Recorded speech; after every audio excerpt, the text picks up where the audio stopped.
Hello students. तो linear differential equation with constant coefficient में general method to find particular integral का concept हम देख रहे हैं। और ये जो आज का एग्जाम्पल है ये है solve d square minus d minus two of y equal to 2 log x plus 1/x plus 1/x square. तो इसी तरह के एग्जाम्पल जो सब्जेक्टिव एग्जाम है इसके लिए बहुत सारे एग्जाम्पल आए हुए हैं। मैंने एक एक बार ही क्या किया है, इसका जो ईयर है एक ही एग्जाम्पल का दिया है, लेकिन आप जब ऑब्जर्व करेंगे तो ये जो एग्जाम्पल आपके सामने है सब कुछ एग्जाम्पल कम से कम 2 या 3 बार आए हुए हैं। तो देखते हैं इसका जो सॉल्यूशन का फ्लो है इस तरह आपका होने वाला है। फिर इसके सॉल्यूशन में हमें पहले क्या करना पड़ेगा, ये जो डिफरेंशियल इक्वेशन है वो differential equation as it is लिखना पड़ेगा। तो इसी तरह ये जो डिफरेंशियल इक्वेशन है इस डिफरेंशियल इक्वेशन में हम क्या करते हैं, ये जो D square minus d minus to जो है ये जब जीरो के साथ इक्वेट करेंगे तो ये जीरो के साथ इक्वेट करने के बाद आपको क्या मिलेगा, ये एक्सिलरी इक्वेशन मिलेगा।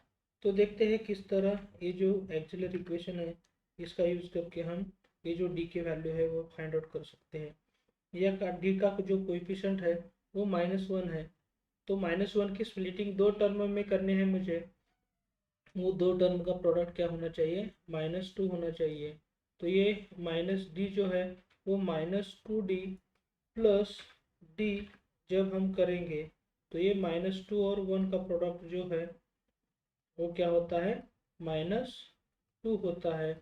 और जो माइनस डी है वही माइनस डी हम अब कैसे लिख सकते हैं, -2d प्लस डी ऐसे लिख सकते हैं।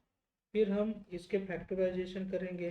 तो फैक्टराइजेशन करने के लिए हमारे पास ये डी स्क्वायर -2d है, इसमें जब हम d कॉमन लेंगे तो ये d कॉमन लेने के बाद d-2 जैसा फैक्टर रिमेनिंग रहता है। तो यहाँ हम कैसे लिख सकते हैं, ये जो d है d इंटू कैसे लिखने वाले हैं, d-2 हो जाएगा। फिर ये d-2 में 1 ही कॉमन आ जाएगा और 1 कॉमन आने के बाद फिर क्या होने वाला है, ये जो पार्ट है ये पार्ट हमें फिर ब्रैकेट में लिखना पड़ेगा। तो इसी तरह ये जो पार्ट है ये पार्ट हम कर सकते हैं, ये फिर फैक्टराइज कर सकते हैं। ये d-2 जो है वो d-2 हम क्या कर सकते हैं, यहाँ से कॉमन लेंगे तो रिमेनिंग जो पार्ट है वो किसके जैसा होगा, d+1 जैसा होगा। तो यही पार्ट हम d+1 इंटू d-2 इसके जैसा हमें लिखना पड़ेगा।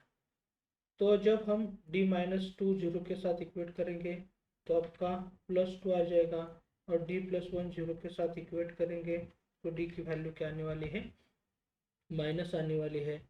तो दीज रूट्स आर क्या हो जाएगा, रियल रूट है। तो हमें रियल रूट और ये रूट जो है डिस्टिंक्ट है, तो इसके रिलेटेड आपका जो सॉल्यूशन का पार्ट है वो सॉल्यूशन का पार्ट किस तरह होने वाला है, रियल और डिस्टिंक्ट रूट के लिए।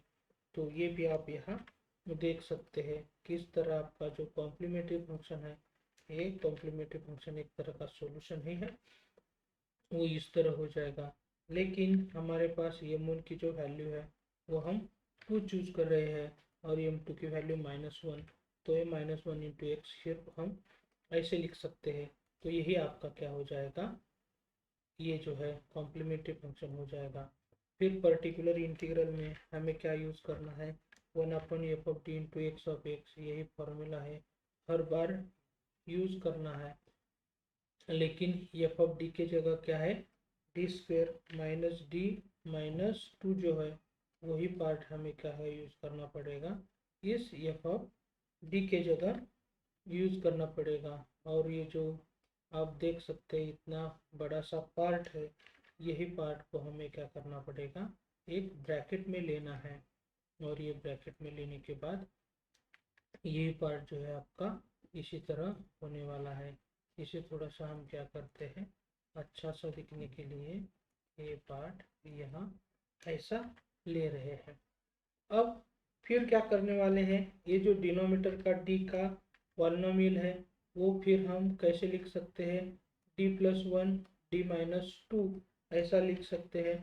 तो यहाँ ये जो पार्ट है आपके सामने, हम यहाँ क्या कर रहे हैं, पहले मुझे d-2 लिखना है और फिर ये जो d+1 फैक्टर है वो d+1 फैक्टर मैं यहाँ लिख रहा हूँ।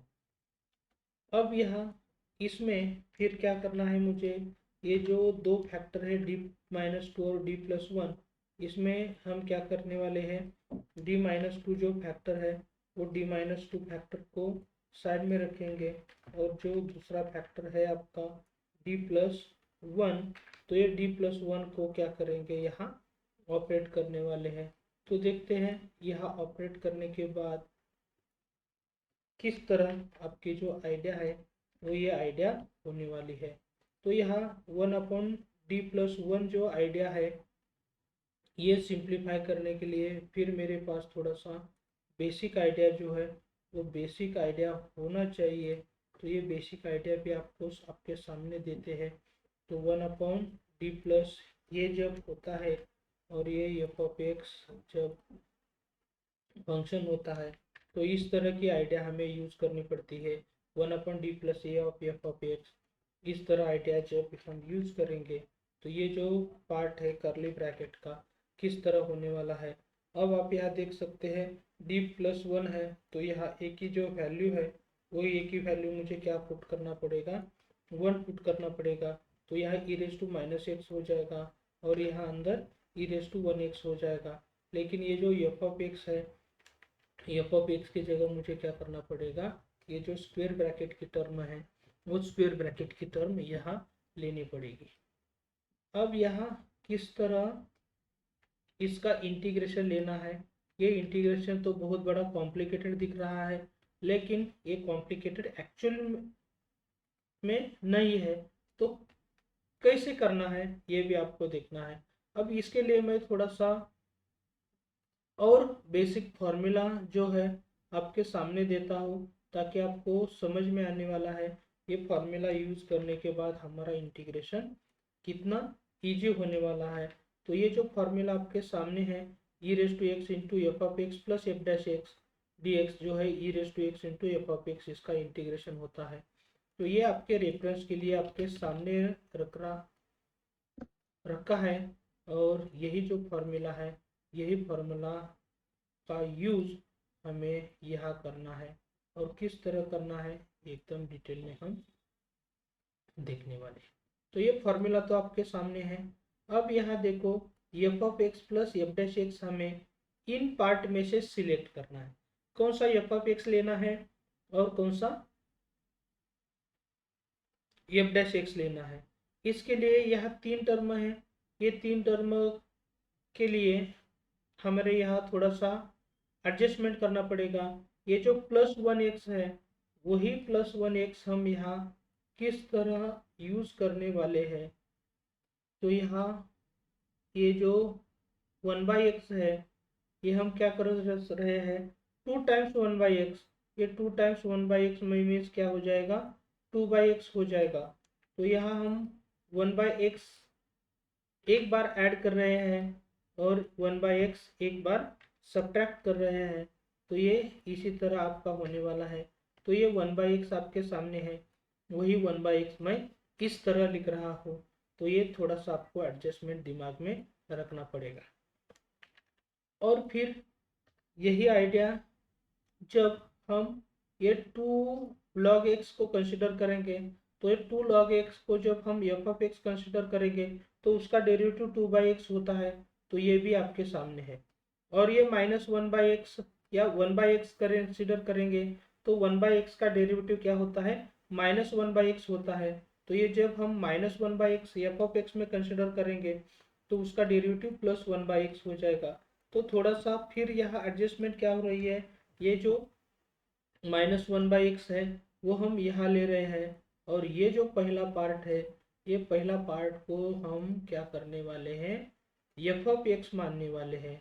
और ये जो दूसरा पार्ट है ये दूसरा पार्ट को हम क्या कंसिडर करने वाले हैं, f'(x). तो आपको ये देखने के बाद थोड़ा सा एडजस्टमेंट आपको दिख रहा है लेकिन ये बहुत बड़ा कॉम्प्लिकेटेड इंटीग्रल है। ये इजीली आपको सॉल्व भी होने वाला है। इसलिए थोड़ा सा ये जो इंटीग्रेशन का फॉर्मूला है आपके सामने, ये आइडिया यूज करने के बाद ये हो जाएगा।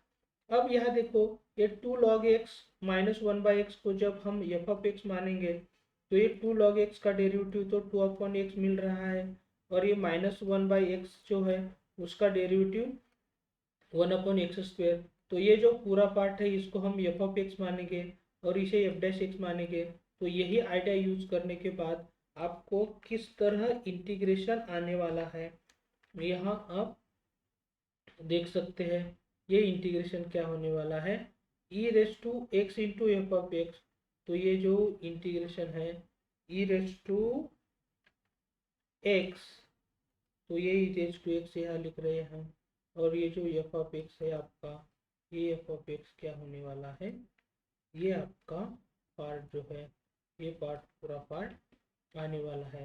तो ये ई रेस टू एक्स और ये जो पार्ट है एफ ऑफ एक्स, इसका फॉर्मूला यूज करने के बाद आपको ये इंटीग्रेशन देखने को मिल रहा है। तो इस इंटीग्रेशन के बाद फिर थोड़ा सा हमें e raise to x into e raise to minus x जो है वो 1 हो जाएगा। तो इसी तरह आपका इंटीग्रेशन का पार्ट जो है वो सिंप्लीफाई करने के बाद इस तरह आता है। फिर मुझे 1/d-2 को ऑपरेट करना है। तो 1/d-2 को ऑपरेट करने के लिए फिर हम थोड़ा सा आइडिया आपके सामने दे रहे हैं, किस तरह की आइडिया यहाँ होने वाली है। तो ये आपके सामने आइडिया यहाँ दे रहे हैं। तो ये आइडिया जो है वो 1/d-a of f of x is equal to e raise to x into integration of e raise to minus x f of x है। ये आइडिया हो जाएगी।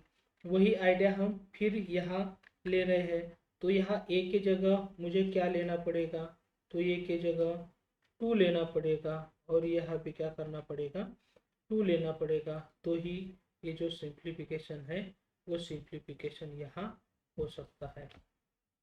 फिर ये जो एफ ऑफ एक्स है, यह एफ ऑफ एक्स आप देख सकते हैं, इस एफ ऑफ एक्स की जगह कौन सा पार्ट होने वाला है, ये जो पार्ट है 2 log x माइनस 1/x, इसके जैसा पार्ट है वो यह होने वाला है। तो देखते हैं किस तरह इसका इंटीग्रेशन जो है वो हमें फाइंड आउट करना है। तो फिर हमें यहाँ क्या करना पड़ेगा, ये जो ई रेस टू माइनस 2x है, e raise to minus 2x into 2 log x minus ये जो पार्ट है इसका इंटीग्रेशन लेना है। लेकिन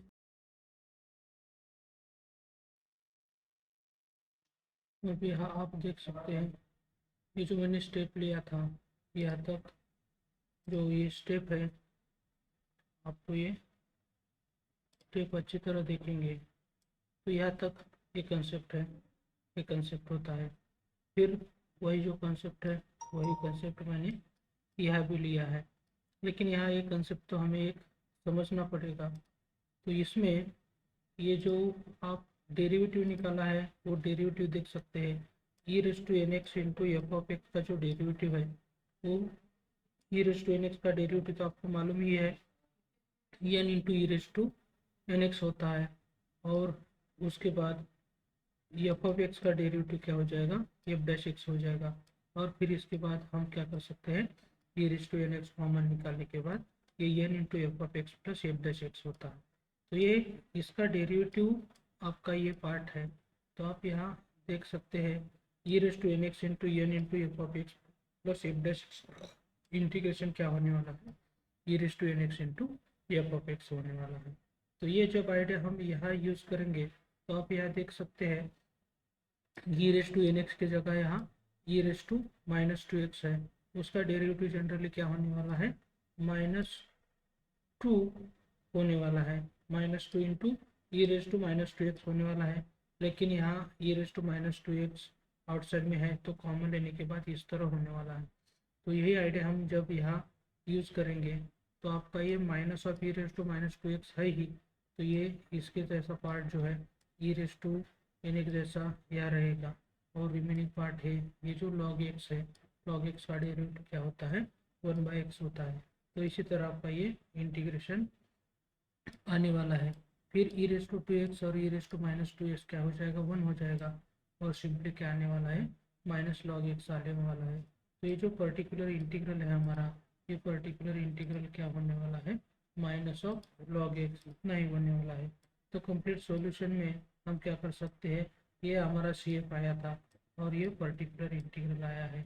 ये दोनों कंबाइन करने के बाद जो हमारा सॉल्यूशन आता है वही complete solution of given differential equation हो जाएगा।